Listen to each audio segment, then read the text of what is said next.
afternoon, and welcome to the Senate Committee on Labor and Technology. It is Friday, March 17th at 3 o'clock p.m. We are in conference room 224.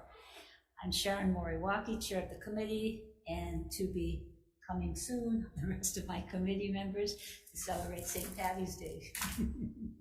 Before proceeding with the hearing, I'd like to make a few housekeeping announcements. This hearing is being streamed live on YouTube. You can find links to viewing options for all Senate meetings on live and on-demand video page of the legislature's website. In the unlikely event that we encounter major technical difficulties during the hearing and must end it abruptly, we will reconvene on Monday, March 20th at 3 p.m. in this conference room 224. If there are technical glitches during your turn to testify, if we have anybody on Zoom, we will move to the next person, but written testimony is available on the legislature's website. The time slot for this hearing is 90 minutes, and to accommodate everyone, we will limit testimony to 2 minutes each. So we will proceed with the first bill, which is House Bill 163, House Draft 1, related to collective bargaining, requiring the employer to initiate negotiations on repricing of classes within a bargaining unit within 30 days of its receipt of the exclusive representative's written request to negotiate, establishes that the employer's failure to initiate the negotiation within that time frame and the party's failure to reach an agreement within 90 days of the written request or by January 31st of the year in which the collective bargaining agreement is due to expire, whichever is earlier, constitutes an impasse under Section 8911. So, first up is Mr. Salaveria, Department of Budget and Finance. Oh, he just left? Okay. DHRD Director, Brenna Hashimoto. And with me is Vice Chair Lee. Welcome. Good afternoon, Chair, Vice Chair, members of the committee. We are in opposition to this measure for several reasons. First of all, having repricing issues go to arbitration outside of the impasse procedures would create serious claims of pay discrimination. We believe that repricing issues should be left to individuals who are knowledgeable about repricing and can make those comparisons. We would object to having them go to individual arbitrators. And we are also concerned about the lack of technical analysis. And we'd also like to point out that the existing statute does allow for repricing to go to interest arb during the negotiations for the master agreement. We feel like that's the proper form. We also do a periodic repricing review at the employer's initiative periodically, and we believe those processes are appropriate. In lieu of this, we would propose to do a study to find an alternate impasse repricing procedure, and we're open to consideration of that as well. Okay, thank you. Next up, I see Mr. Salaveria. Where did you go? Come on. Unless you can speak. Sure, we will stand on our submitted testimony and laying our. Thank you. Tommy Johnson with the Department of Public Safety. Okay, Melissa Ho with the City and County Department of Human Resources. And just coming in is Senator Ihara. Hi, good afternoon, Chair Moriwaki and Vice Chair Lee and members of the committee. My name is Melissa Ho. I am with the City and County of Honolulu, Department of Human Resources, and I am here on behalf of Nola Miyazaki, Director of the Department of Human Resources. And we stand by our written testimony in opposition to this bill, and we are here to answer any questions if necessary. Thank you. Thank you. I have HGA Randy Pereira, Steve. Teves. Good afternoon, Chair, Vice Chair, members. Steve Teves here for Randy Pereira, HGA. We stand in strong support. We understand it is a complicated issue, and we're willing to work with the committee and DHERD in coming up with language that moves it forward. This to us is a fairness issue regarding having a mechanism to appeal So anything that would move the bill forward and this process forward to that end where we could come up with that process, we're all in favor of. So thank you. Thank you. Anyone else here to testify on this bill or on Zoom? Okay, I have written testimony, all in support from Kalani Werner, UPW, Robert Gavaco, Shopo, and Alex Lichten with the Hawaii Psychological Association. Okay, members, any questions of anyone who's testified? Okay, I have Ms. Hashimoto. So you heard about the unions being concerned about the failure to respond to repricing requests, and that's a result in high vacancies. What's involved, just briefly, what's involved in repricing that they're saying is technical and therefore needs more study? Sure. Opposed to this measure. So repricing is a comparison of classes within a bargaining unit to make sure that they are properly aligned. So I think what the union is arguing is not actually a repricing issue, but rather market conditions that have resulted in high vacancy rates. And I should point out that we do periodically review classes for repricing for comparison internally, and if changes are warranted, those actions are taken.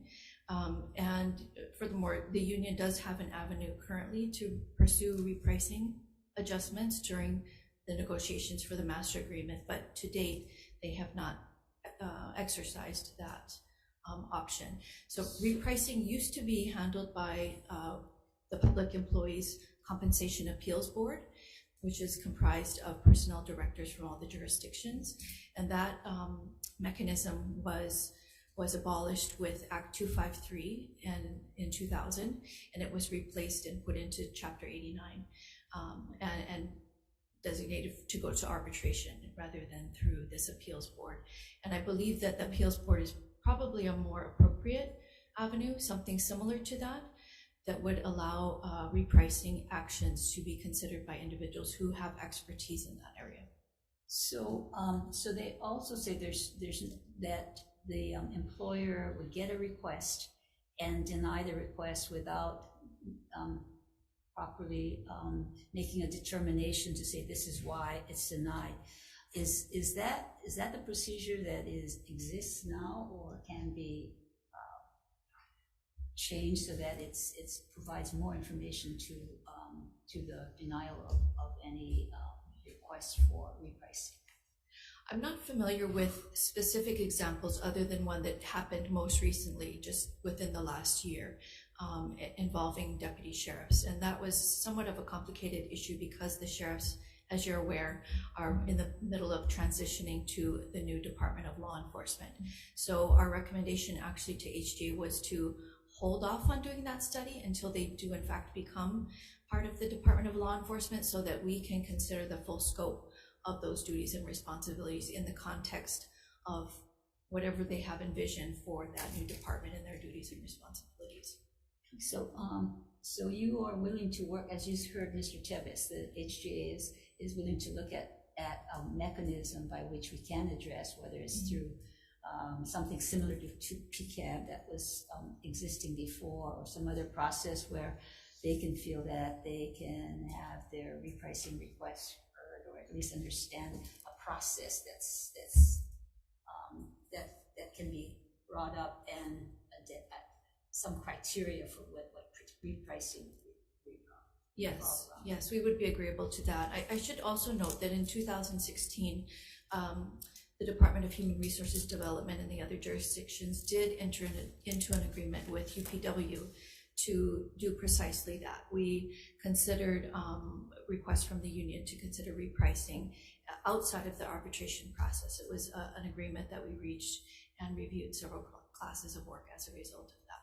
So it's just done with exclusive representative with UPW, but not with any of the other exclusive representatives. No, that pilot project was unique to UPW, but it just demonstrates the employer's willingness to consider other options or alternatives and work with the union to address so you their have concerns. somewhat of a template to be used for looking at all the other exclusive representative. Yes. Bargaining unit. So the statute does also require, I mentioned earlier that the employer is responsible for doing a periodic repricing review, and that occurs every 5 years by statute.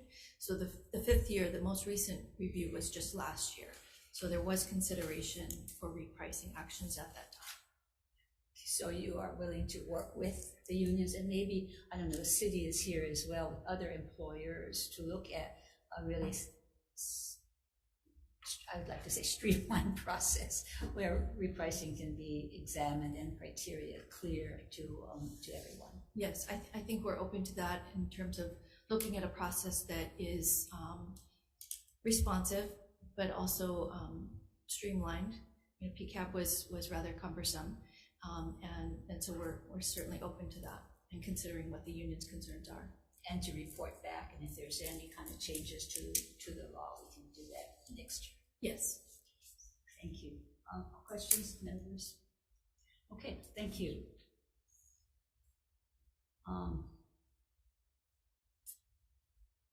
So moving on to HB 165, House Draft 1, relating to internal complaint procedures. It clarifies the internal complaint procedure for civil service positions by requiring a formal complaint to be filed within 20 working days.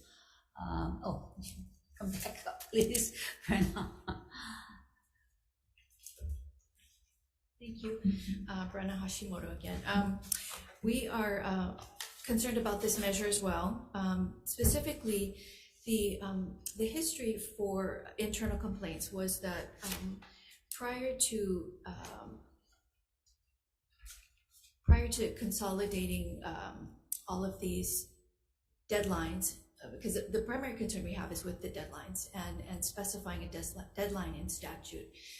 The deadlines for filing internal complaints are actually found in the administrative rules, and they're there specifically because we want to be able to be responsive, and we want complaints to be resolved at the lowest level possible. So for example, for recruitment complaints, the prescribed deadline is seven working days.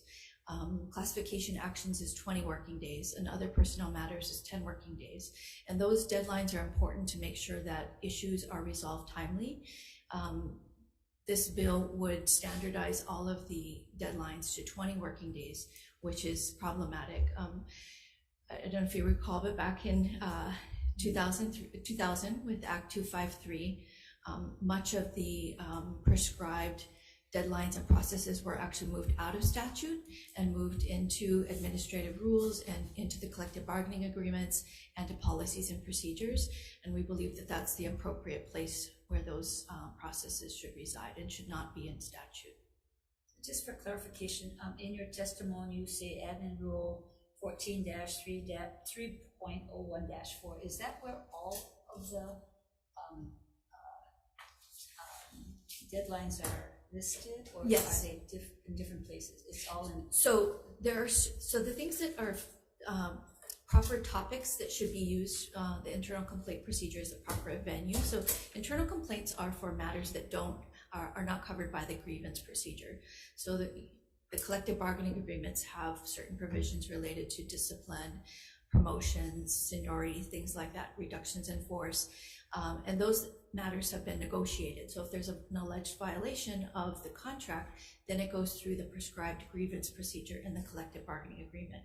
If it's something outside of that, a matter that's excluded from negotiations or collective bargaining, such as recruitment, classification, those types of things, those have to go through the internal complaint procedure, which ultimately would go to the Merit Appeals Board if it's not resolved at the lower level. So the union grievance process does not have any venue, any coverage over these matters. These are separate and apart from the collective bargaining agreement. That's why we feel like there is no need to tie them to the grievance, the timelines in the grievance procedure, because it's really separate, and they're designed to be more responsive. And So anything that's non-collective bargaining agreement timelines for different kinds of complaints are all in this admin rule 14-3.01. most of them are. There's a few exceptions. For example, discrimination complaints for class-based issues, those actually are covered by the Hawaii Civil Rights Commission or the EEOC, and so they have separate deadlines which are applicable to those kinds of complaints. Thank you. Members, questions? So I want to clarify that because we're looking at timelines for all these complaints. HGA, Steve, or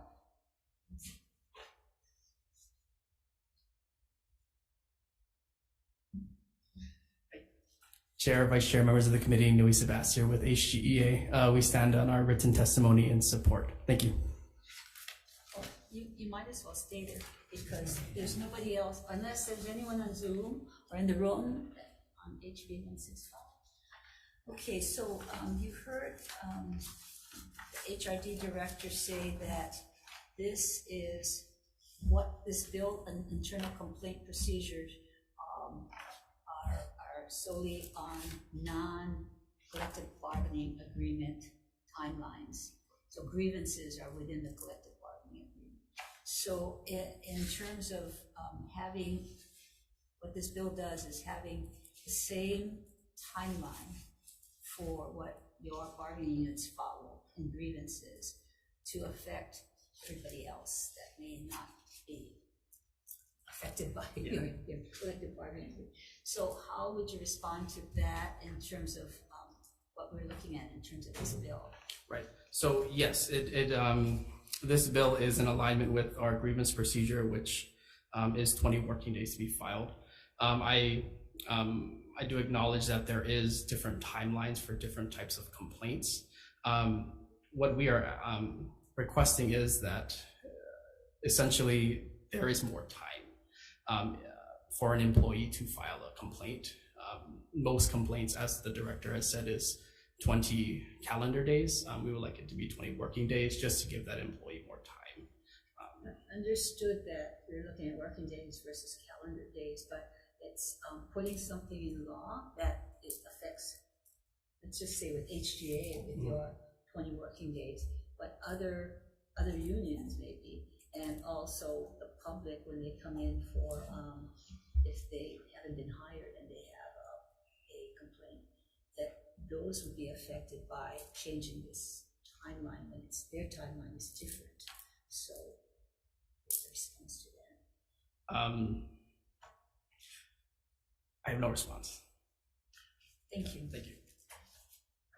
Questions? All right. We will move on.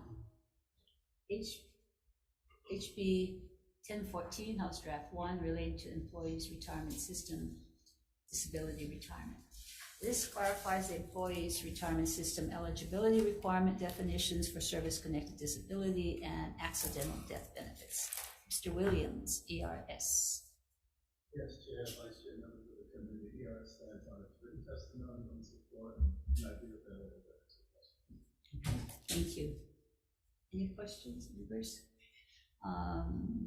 We don't have anybody else testifying on this. Unfortunately, we don't have anybody else testifying on this bill.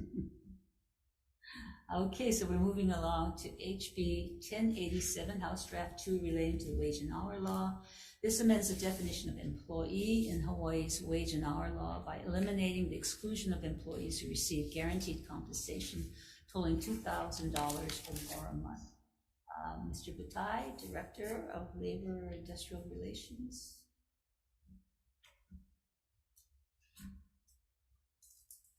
Top of the afternoon to you, Chair Moriwaki, Vice Chair Lee, and Senator Ihara, Jade Butai for DLIR.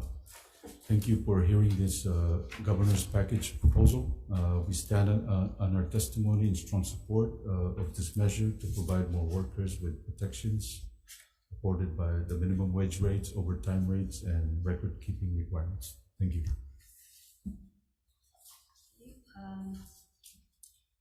Anyone here on Zoom, in person? We do have written support from Mike Goliu, Senior, Rainbow Family 808, Democratic Party of Hawaii Labor Caucus, Hawaii State AFL-CIO, Hawaii Appleseed Center for Law and Economic Justice, IATSE 665, Imua Alliance, Democratic Party of Hawaii Education Caucus, and Will Carone, individual in support. I do have one question for Mr. Butai. Or two questions. One, in your testimony, you have sort of like a technical and I just want to make sure that that's true. On page 5, line 8, you're deleting an extra and. So just to clarify, that is so.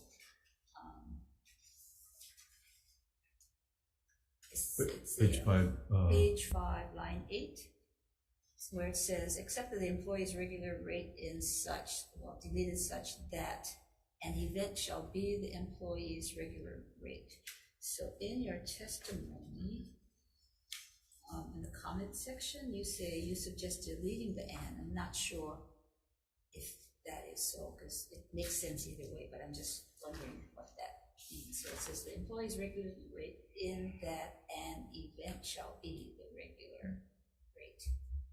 Is that and to be deleted or to be left in?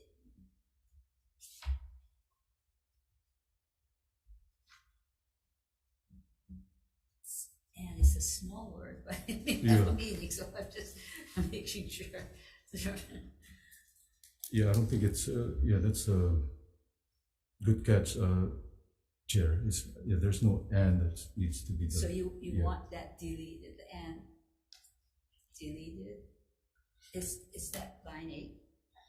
So it reads, the section shall apply in respect to the employee for that work week, except that the employee's regular rate in that event or in that an event shall be. Yeah, I think the an event should. I think the You and should. want the and in. Yes. Because your testimony says you want it out, so just wonder, is it in or in? Because if you look at your testimony on comments on the bill, it says DLIR suggests deleting and on page 5 of this meeting. So either way, I mean, I will support whatever the department is saying. I think it should stay the and. You want the and in. Yep. Yes. Sorry about that, Chair.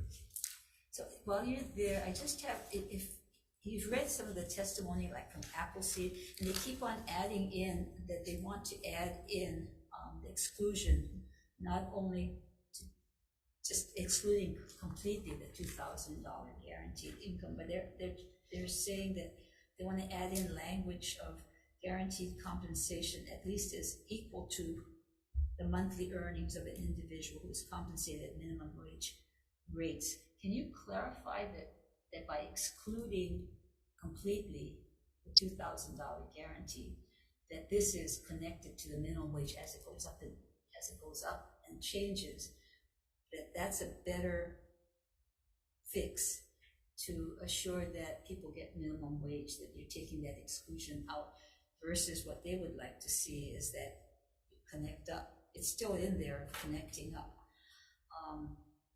that it be at least equal to the minimum wage. Well, I think with the minimum wage going up now, where it's $12 and then it's going to go up again in 2 years, where basically you're trying to want to close the loophole that somebody who's making minimum wage now, they could make them into a salaried employee, where because it under the $12,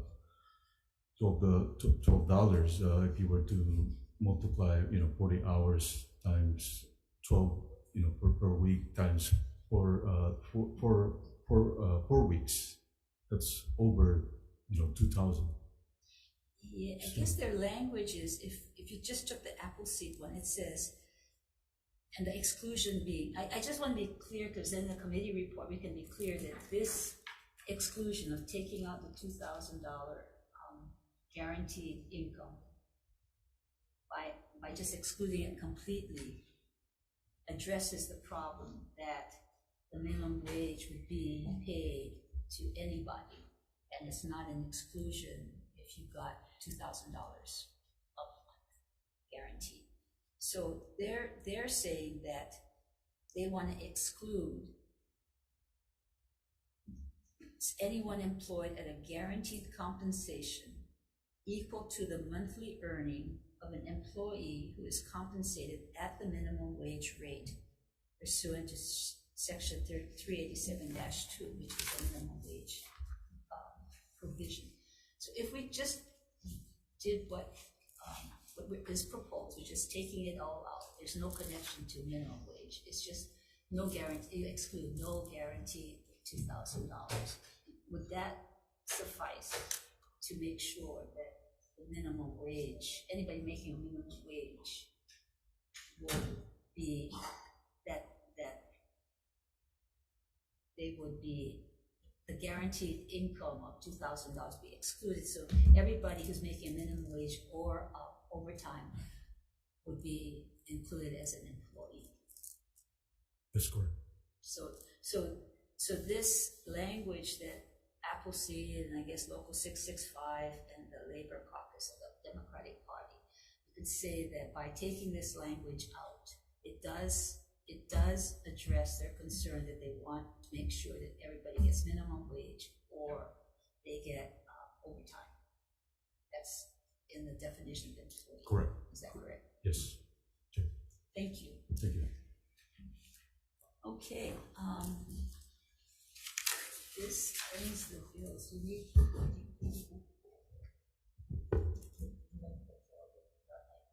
Okay, so we're not going to recess. We're going to go straight into decision making. Okay, where am I? Okay.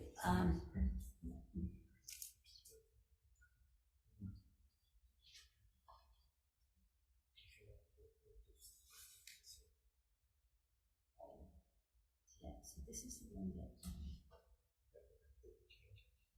So we have to change it.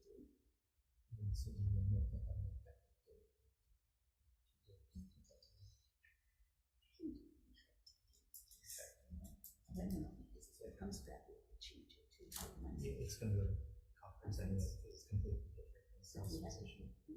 So It needs to be like that, so you don't have to say it. So just pass. Yes. Okay, so for HB 163, House Draft 1, the chair's recommendation is to pass with amendments, replacing sections 1 and 2. Instead of the repricing, that's language that's there in those sections, we're going to ask HRD to study the repricing request mechanism and allow for timely appeal and determination within the federal and state law, work with other employers and unions, including HGA and UPW, and report recommendations and proposed legislation to the 2024 legislature. Members, any discussion? Okay, with that, chair votes aye. Voting on HB 163, recommendation is to pass with amendments. Chair and Vice Chair vote aye. Senator Ihara? Aye. Aye. And Senator Kitagaran and Favela excused. Measure is adopted. Okay, HB 165, House Draft 1, relating to the internal complaint procedures. This clarifies the internal complaint procedure for civil service positions.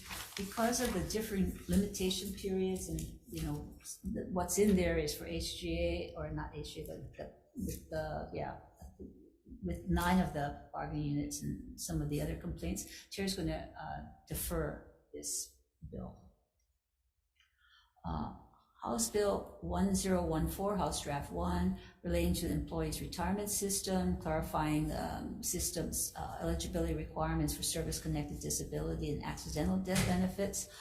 Chair's recommendation is to pass as is with the SMA technical amendments.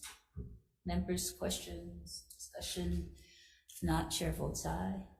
Voting on HB 1014, recommendation is to pass with amendments, noting Senators Kitagaran and Favela excused. Are there any reservations or no's? If not, recommendations adopted. Thank you. House Bill 1087, House Draft 2, relating to the wage and hour law, amending the definition of employee by eliminating the guaranteed compensation of $2,000 more a month. Chair's recommendation is to pass as is with, to pass as is with SMA technical amendments. Members, any questions, discussion? The chair votes aye. Voting on HB 1087, recommendation is to pass with amendments noting excused absence of Senators Kitagaran and Favela. Are there any reservations or noes? If not, recommendation is adopted. With that, this hearing is concluded.